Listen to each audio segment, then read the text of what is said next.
వరంగల్ జిల్లా ఈ నెల 7వ తేదీన పర్వతగిరి మండలం చింతనింకొంట గ్రామ శివారులో ఈ నెల 7వ తేదీన డ్రాగన్ ఫ్రూట్స్ అమ్ముతున్న మహిళ మెల్ల నుండి సాయంత్రం అందాజ 4 గంటల సమయంలో ఇద్దరు వ్యక్తులు 2 వీలర్ మీద వచ్చి పుస్తల తాడు అపహరించారు. కేసు నమోదు చేసి పర్వతగిరి ఎస్ఐ బి ప్రవీణ్ మరియు పర్వతగిరి సిఐ బి రాజగోపాల్ విచారణ జరపగా నిన్న ఇద్దరిలో ఒక నిందితుడు అయిన మౌర్య నరేష్ ఔసలి థాండా నెల్లికుందూరు మండల సమాచారం మేరకు అదుపులోకి తీసుకుని విచారించగా జల్సాలకు అలవాటు పడి చైన్ స్నాచింగ్ చేశానని నేరానికి ఒప్పుకున్నాడు. అతని వద్ద నుండి 34 గ్రాముల పుస్తల తాడు దొంగతనానికి వాడిన బైక్ మరియు ఒక సెల్ ఫోన్ రికవరీ చేయడం జరిగింది. రెండవ నిందితుడు అయిన మౌర్య హేమంత్ ఒక్కడే గ్రామ కేసు సముద్ర పోలీస్ స్టేషన్ లో మరొక చైన్ స్నాచింగ్ కేసులో నిందితుడిగా ఉండి ప్రస్తుతం రిమాండ్ లో ఉన్నాడు. మౌర్య నరేష్ ని అరెస్టు చేసి రిమాండ్ కు తరలిస్తున్నట్టు వెల్లడించారు.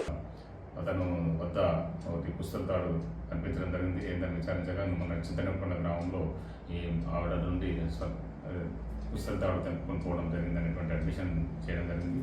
దానిపైన అతని నుండి పుస్తల తాడు మరియు ఆ మోటార్ సైకిల్ను స్వాధీనం చేసుకొని తన అదుపులో తీసుకొని విచారించగా అతను మరియు హేమంత్ అనే ఇద్దరు వ్యక్తులు కూడా ఈ నెల్లికుదురు మండలం సంబంధించినటువంటి ఔసలితండ గ్రామస్తులు.